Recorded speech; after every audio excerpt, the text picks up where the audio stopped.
Jamaah, oh jamaah, alhamdulillah. Alhamdulillahirabbil alamin, senang sekali kita masih di Islam itu indah dan tema kita bagus banget, Masya Allah. Bosan ibadah, ini dia obatnya. Banyak banget tadi obatnya sudah dijelaskan sama guru-guru kita ya jamaah ya. Kita lanjutkan lagi sekarang, aku punya tayangan lagi loh. Tak patah semangat, Qoriah tunanetra asal Ciledug ini rutin menghafal Al-Quran. Kita lihat tayangannya jamaah, silakan.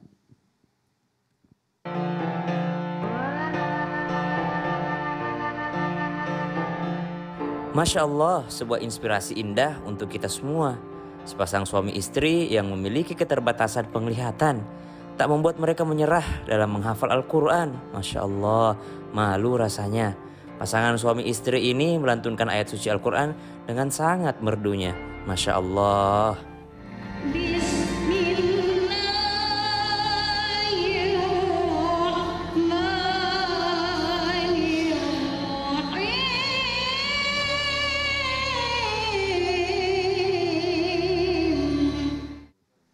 Masya Allah, sosok yang luar biasa yang semoga bisa menginspirasi kita ya jamaah yang ada di rumah. Dan buat jamaah nih sekarang yang ada di rumah, ayo kita lebih semangat lagi dalam menghafalkan Al-Quran ya. Membaca Al-Qurannya juga. Tapi kalau misalnya sekarang kita sedang diranda kebosanan atau kemalasan, kita tadi tanya nih, sekarang kita tanya lagi sama Habib Usman nih. Jawabannya kan katanya setelah yang satu ini nih. Enggak lama. Gimana? Enggak lama kok. Bener enggak? Caranya adalah dengan mendengarkan orang yang sedang menghafal Al-Quran, Habib Usman. Ya khair Masoni afwan, Ustadz Ahmad Ridwan afwan, Ustadz Syam afwan. Bismillahirrahmanirrahim. Allahumma salli ala Sayyidina Muhammad wa ala ali Sayyidina Muhammad. Ini menarik yang dimana tadi disampaikan oleh guru kita Ustadz Ahmad Ridwan. Futur yaitu rasa malas, rasa bosan yang sebelumnya dia semangat, rajin, luar biasa membaca Al-Quran. Tapi timbul futur, dia malas ya kan. Dia bosan. Ini suatu penyakit futur ini. Yang menyerang siapa? Mereka yang ingin beribadah kepada Allah dalam bentuk ibadah apapun. Apalagi dia mau baca Quran. Semakin diganggu setan, semakin diajak setan untuk malasan. Udah main handphone aja, nak main handphone. Udah liatin ini aja, buka media sosial aja. Akhirnya apa? Timbulnya manusia tersebut jauh daripada satu kebaikan dan jauh daripada satu keberkahan.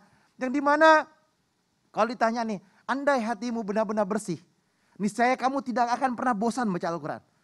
Andai hatimu ini ingat kepada Allah Subhanahu Wa Taala. Yang tadi Ustaz Sam bilang tuh, sentuh hatimu, hatimu kasih makanan rohanimu, yakni Al-Quran, dia akan nikmat. Karena apa? Manusia tidak mementingkan hatinya ataupun rohnya, tetapi mementingkan daripada skincare wajahnya. Masya Allah tuh Ustaz Sam tuh. Akhirnya yang dibikin bagus cuma topengnya doang, dalamnya enggak. Padahal dalam inilah yang harus dikuatkan. Kalau dibersihkan hatimu, kamu akan iqra'ul Quran. Orang gimana sih caranya nih kalau udah kena futur gini nih. Nah, dan ini obatnya nih. Yang pertama, memperbaharui keimanan kepada Allah Subhanahu Wa Taala, tancapkan niat yang kuat. Ya Allah, aku akan baca Quran lagi. Aku akan mendekatkan diri kepadamu ya Allah. Niat aku akan iqra'ul Quran ya Allah. Ya Allah, sentuhlah hatiku yang malas ini ya Allah. Handphonenya jauhin, bila perlu umpetin ya kan. Hilangin dulu lah sebentar. Karena apa? Ini biang keroknya. Ini biang keladinya, lebih banyak megang handphone daripada megang Al-Quran. Lebih banyak megang handphone daripada Al-Quran. Sekali lagi, lebih banyak megang handphone daripada megang Al-Quran. Al-Qurannya cuma jadi pajangan ditaruh di atas lemari doang. Summa na'udzubillah. Yang kedua, sering-seringlah kita mendengarkan lantunan Al-Quran. Apalagi Ustaz Sam, Masya Allah yang dibacakan. Dengerin Ustaz Sam lagi, Iqra'ul Quran. Wah suaranya merdu. Itulah yang menyentuhkan hati kita. Atau mau dengar Iqra'ul Quran atau muratalnya yang Sudais. Atau siapa lagi yang biasa masing-masing tuh sukanya sama yang ini, Suraim dan lain sebagainya. Imam-imam Masjidil Haram. Dengerin, itu yang menyentuh hati kita. Yang menyentuh jiwa kita. Untuk apa? Untuk yakni mendekatkan diri kepada Allah dan semangat untuk membaca Al-Quran. Yang ketiga, buat target. Hari ini saya harus 1 hari 1 juz. Kalau 30 hari udah khatam. Pagi diatur 1 lembar habis subuh. Habis zuhur 2 lembar ya kan. Atau paginya 2 lembar selesai. Atau 1 lembar, sisanya habis isya selesai. Atau diluangin waktu kosongnya. Saya mau luangkan, saya bisa cuma habis subuh doang. Baca habis subuh. Oh saya subuh di perjalanan di mobil. Gak apa-apa baca Al-Quran. Pegang Al-Quran, kantongin Al-Quran. Tapi ingat megang Al-Quran juga harus dengan wudu. Ingat ada aturannya. Bahwasanya kita harus mengerti dan memahami Al-Quran ini adalah kalamullah. Dan apalagi paksakan, diniatkan. Orang kalau dipaksain baru bisa. Contoh anak kecil nih, saya punya anak. Usia 3 tahun. Saya paksain dia suruh puasa di bulan Ramadan. Saya nggak mau tahu, saya nggak kasih makanan. Awalnya dipaksain, ibadah itu paksaan. Lama-lama terbiasa, nanti dia akan nikmat. Anak kecil dia nggak doyan makan, dikasih makan gak dia? Dipaksain dulu gak? Iya. Dipaksain, akhirnya dia tahu enak apa enggak? Enak. Lama-lama enak. Ente Karena- dikasih bubur mau gak sekarang? Enggak. Makanan bayi? Nggak mau, Maunya karena sudah tidak enak. Baik, Masya Allah. Dan Tadi- ingat yang terakhir tuh satu. Apa? Ingat manfaatnya. Iqra'ul Quran fa innahu ya'ti yaumal qiyamati syafi'an li ashabi. Baca Quran. Quran ini adalah penolongmu dan Quran ini yang bisa memberikan syafaat bagimu. Masya Allah. Dan apalagi kalau misalnya kita dengar orang yang lagi ngaji suaranya bagus bisa termotivasi biasanya ya. Betul. Terima kasih Habib Usman untuk penjelasannya. Jamaah yang ada di rumah aku punya tayangan lagi nih. Kakek rentah hidup di gubuk reot bikin hati menangis. Kita lihat tayangannya jamaah, silakan. Assalamualaikum, Mbah. Lah nopo, Mbah? Lagi ngapain? Ngapunten, Mbah. Lah nopo, Mbah niku, Mbah? Lagi ngapain, Mbah? Niku pikir Mayuko Badan sing tahu. Mikir nih Yugo, mikir nih anak. Kenapa, Mbah? Kok anaknya dipikirin? Gak pernah kesini. Kalau cari-cari Kenapa, Mbah, anaknya kok nggak pernah kesini? saya ini dimarahi. Saya punya pinjaman kembalikan kata gitu mah. Saya gak pernah ambil beli jual. Baik, jamaah yang ada di rumah, kira-kira dari tayangan ini ada hubungannya nggak ya dengan pertanyaan aku ini? Nah sebelumnya Ustadz Syam, kita kan di Islam itu Indah sering membahas ya manfaat sedekah gitu ya. Dan mungkin jamaah juga sudah banyak yang tahu lah manfaat sedekah karena sering bersedekah. Tapi memungkinkan gak sih kalau kita sering bersedekah tuh lama-lama atau ada yang ngerasa bosen juga nih gitu sedekah gitu kan. Atau lama-lama dikurangin juga jumlahnya atau apapun itu. Nah kalau memang ada yang seperti itu bener nggak? Cara menghilangkan kebosanannya adalah dengan ya mungkin seperti tayangan tadi juga mungkin datang atau silaturahmi ke tempat orang-orang yang tidak mampu gitu. Apakah seperti itu Ustadz Syam? Mohon penjelasannya. Baik, tapi guruku Habib Usman, Waduh, Ustaz Ahmad Ustaz Syam. Ridwan, Mas Soni serta guru-guru kami yang dimuliakan Allah Subhanahu wa taala. Ba'da naqul a'udzu billahi minasyaitonir rajim. La tanalul birra hatta tunfiqu mimma tuhibbun. Tegas kata Al-Quran, lan tanalul birra. Engkau tidak akan pernah menggapai yang namanya kebahagiaan, kesuksesan, keindahan, yakni daripada al-birra, kecuali engkau sampai engkau menafkahkan atau menginfakkan apa yang engkau senangi. Jadi ternyata kalau mau bahagia itu banyak-banyak berbagi. Dan kalau sudah muncul tiba rasanya udah males berbagi, biasanya cari faktornya dulu. Apa sih sebenarnya penyebab kita malas berbagi itu? Yang pertama mungkin karena niat kita salah. Niat kita berbagi karena ingin dibaikin juga. Kita berbuat baik sama orang karena pengen dibaikin Dibaikin juga. juga. Biasanya gitu tuh. Iya. Ya, saya udah sering ngasih dia, kok dia nggak pernah ngasih ke saya gitu. Kayak perasaan saya baik kok sama dia, kok dia nggak baik loh sama saya. Nah, maka niatnya adalah niat yang keliru. Kalau niat sudah karena Allah Subhanahu wa taala, karena hebatnya sedekah itu, kalau sholat itu cuma ada prasyaratnya. Syaratnya sholat ya harus wudhu dulu gitu ya. Kalau ibadah yang lain ada prasyaratnya. Tapi kalau sedekah itu ada pasca syaratnya. Setelah kita melakukan masih ada syaratnya lagi. Jangan mengikutkan dengan manni wal adha, jangan ria gitu. Jadi harus benar-benar bersih gitu. Salah satu ibadah yang setelah kita lakukan masih ada syaratnya. Jangan menyakiti hati si penerima. Nah, yang pertama itu perbaiki niatnya ketika kita berbagi kepada orang lain. Benar-benar tulus karena ingin membantu, tulus karena ingin merasakan kebahagiaan berbagi, bukan untuk dibalas daripada orang yang kita bagikan tadi. Yang kedua, karena apa coba orang biasanya itu jadi malas? Karena ternyata ketika dia membantu orang lain itu disalahgunakan bantuannya. Misalnya kita berbagi di jalan nih. Wah ternyata nggak di ini ya, duitnya ternyata si peminta-minta itu ternyata tabungannya banyak banget. Gitu ya, ternyata si pengamen itu malas ini atau si ini malas ini, so ini semalas ini. Dia melihat ketika dia membagi kepada orang lain ternyata apa yang dibaginya itu tidak bermanfaat baginya. Atau mungkin dikiranya kena tipu gitu ya, dikiranya kena tipu. Wah malas saya ngasih dia, ternyata dia banyak tabungannya. Buktinya banyak masuk berita gitu ya, pemulung ternyata tabungannya banyak di gerobaknya banyak, gitu ya. iya. Akhirnya dia malas. Ustadz saya malas karena begini-begini. Maka subhanallah itu bukan urusan kita sebenarnya. Kalau kita sudah berbagi, itu udah urusan kita berbagi. Terserah duitnya diapakan sama mereka, itu urusan mereka dengan Allah Subhanahu wa taala. Maka lihat faktor-faktornya. Nah, sekarang tadi ditanyakan apakah dengan bersilaturahim, apakah dengan mengunjungi orang yang tidak mampu akan membuat kita tergugah hatinya kembali untuk bersedekah, maka itu betul sekali. Nabi SAW mengingatkan, sering-seringlah lihat orang yang berada di bawahmu. Jangan sering-sering lihat orang yang ada di atasmu dalam hal duniawi. Untuk apa? Untuk kita merasa lebih bersyukur. Orang yang bersyukur itu salah satu bentuk syukurnya adalah dia akan sering-sering berbagi. Namun kalau orang pelit mah pelit aja gitu ya. Makanya orang pelit itu yang paling tersiksa. Orang pelit itu hidupnya udah tersiksa, hisapnya juga tersiksa. Karena dia ta'ishu, dia hidup di dunia seakan-akan hidup orang miskin. Tapi dia nanti dihisap di akhirat, hisabal agniya. Itu orang-orang yang sangat kaya nanti di akhirat. Maksudnya hisapnya, diperiksanya, hisapnya orang kaya. Maka na'udzubillahi min dzalik. Sering mengunjungi dalam rangka silaturahim untuk apa? Menggugah hati kembali. Melihat bahwa ternyata masih ada yang kurang beruntung daripada diri kita sendiri. Subhanallah. Masya Allah. Kenapa juga orang sering mengunjungi itu juga dianjurkan? Karena kadang-kala kita merasa gue aja susah apalagi ngapain mau bantuin orang. Padahal masih ada yang lebih susah gitu. Berarti karena kurang memahami niatnya itu apa untuk sedekah itu ya Ustaz. Dan pasca sedekahnya itu ya Ustaz ya. Pasca sedekah tuh masih ada gitu syaratnya. Masya Allah. Terima kasih Ustaz Sama-sama, untuk Ustaz. penjelasannya. Semoga terjawab ya jamaah yang ada di rumah. Dan biasanya ketika orang ngerasain bosan ya, pasti dia cari pelarian refreshing atau ngapain ya biar hati lebih tenang gitu kan. Ya itu setiap orang ya pasti seperti itu ya Ustaz AR ya. Tapi kadang mungkin walaupun banyak yang tahu hal seperti apa yang harus dilakukan ya mungkin masih ada yang suka lupa juga. Nah baiknya dalam syariat Islam seperti apa nih refreshing yang boleh dan tidak boleh Boleh nggak dilakukan gitu? nih? Iya.